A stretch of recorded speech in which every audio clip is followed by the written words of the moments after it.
সমবেত গরিব যারা আছে এখানে আইসা, হ্যাঁ, এইটা শরীক হয়ে আমরা এটা মনে করি যে একটা হজ হয়ে গেল।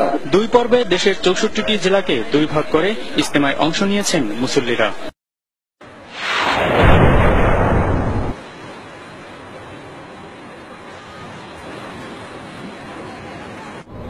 যদি কোন জায়গায় ইজতেমা হয়, যেমন টঙ্গীর ইজতেমা সম্পর্কে আমাদের ভাই বললেন যে ওখানে কিছু সাংবাদিকরা গিয়ে জিজ্ঞেস করছে, ওটা আমিও শুনেছি, সেজন্য একেবারে যখন নিজেই শুনেছি তো এটা বিশ্বাস তো করতে হবে।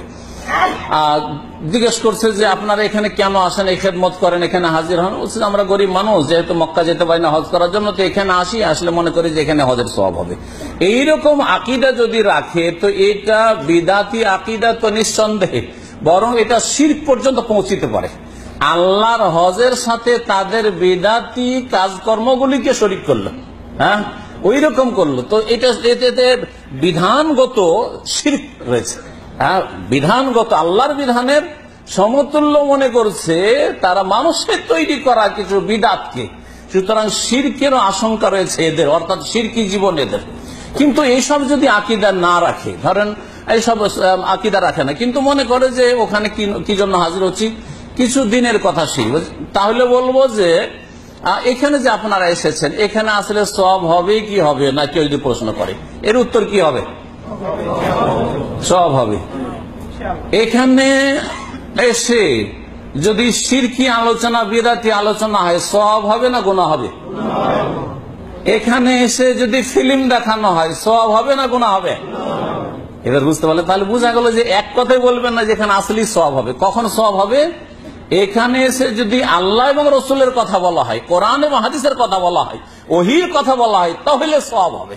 আল্লাহর রহমতের ফেরেশতারা ঘিরে নেবে, আল্লাহর পক্ষ থেকে প্রশান্তি নাজিল হবে, আল্লাহ পাক তার আরশ আযমের চারপাশে আলোচনা করবে যে আমার বান্দারা বসে দিন শিখছে, দিন শিখাচ্ছে।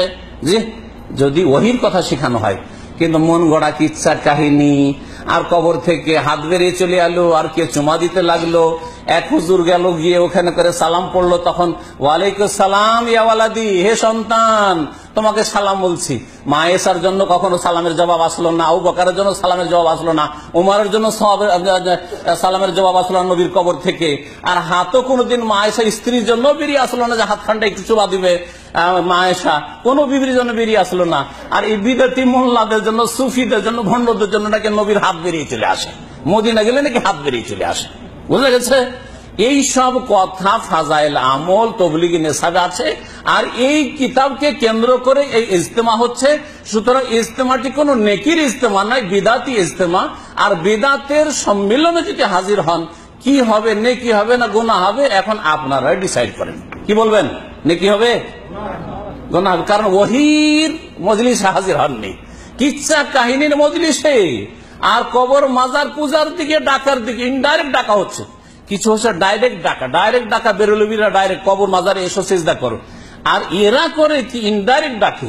আরে কবর থেকে যখন হাত বেরিয়ে আসতে পারে, কবর থেকে যখন সালাম বেরিয়ে আসতে পারে, তো কিছু দিতে পারবেন না? দিতে পারবেন না? অবশ্যই দিতে পারবেন, অবশ্যই দিতে পারবেন। তার যখন দিতে পারবেন তো চাইতে পারবো না? অবশ্যই চাইতে পারবো। সুতরাং নবীর কবর কাছে এসে চাও। বোঝা গেছে? তারপরে রুটি, এই রুটিরও কিসসা আছে।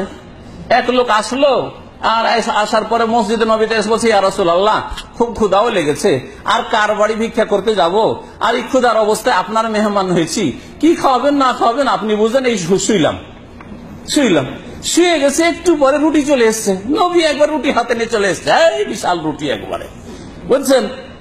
বলছে যে রুটি খেতে খেতে অর্ধেক রুটি খাওয়া হয়েছে স্বপ্নে, তারপরে ঘুম ভেঙে গেছে। ঘুম ভাঙলে রুটি থাকে না থাকে না? থাকে। আপনার স্ত্রী খুব আদর যত্নে খাওয়াচ্ছে, আর খেতে খেতে অর্ধেক খাওয়া হয়েছে, অর্ধেক থালাতে আছে, গোস্তটা খাননি। কারণ বাংলাদেশে খাওয়া তো সিস্টেম একটা একটা করে, সবজি ভর্তা এইটি খাওয়া হয়েছে, গোস্ত বাকি, মাছ বাকি, আর ঘুম ভেঙে গেল। কত মনটা খারাপ হয়, গোস্তটাই খেতে পেলাম না, মাছটাও খেতে পেলাম না, ঠিক কিনা? সব গেল। এটাই জানা আছে কমন সেন্সে, তাই না, যে এর ব্যতিক্রম হয় না। কিন্তু নবীর কবর থেকে যে রুটি উঠে আসছে, নবী নিয়ে আসছেন জাগ্রত অবস্থা, বলছে যে বাকি আধি রুটি মেরে হাত মে থি, অর্ধেক রুটি জাগ্রত অবস্থা আমার হাতে, তখন জেগে জেগে খেলাম। তো এই সব শিক্ষা ফাজাইল আমলে তবলিগি জমাতে দেয়। এই শিক্ষা দিলে কি শিখবে? শিরিক শিখবে না? যে নবীর কবরের কাছে গিয়ে বালা মুসিবত আছে চাইবো। রুটি যদি সে পেতে পারে তো আমি রোগ ভালো করা পাবো না? রুটি যদি পেতে পারে তো আমি চাকরি পাবো না? রুটি যেতে পারে তো আমি স্বামী পাবো না, স্ত্রী পাবো না? চাইবে কি চাইবে না? তাহলে ইনডাইরেক্ট এরা শিরকের দিকে ডাকে। আর বেরেলভিরা ডাইরেক্ট, আটরসিওয়ালা, মাইজ ভান্ডারি আর যারা রেজবি এরা ডাইরেক্ট কবর পূজার দিকে ডাকে। আর এরা ইনডাইরেক্ট, হ্যাঁ, এমন লুকিয়ে লুকিয়ে শিরক করে। সব ওই আকিদাই রাখে সুফিবাদের, কিন্তু একটু লুকিয়ে লুকিয়ে লোকজন টের পায় না। এদেরকে হক্কানি বলে, আহলে হক মিডিয়া বলে। হ্যাঁ, না, এইসব আহলে হক মিডিয়া না, এগুলো বাতিল মিডিয়া, শিরকি বিদাতি মিডিয়া। আল্লাহ পাক যেন এদের অনিষ্ট থেকে হেফাজত করে।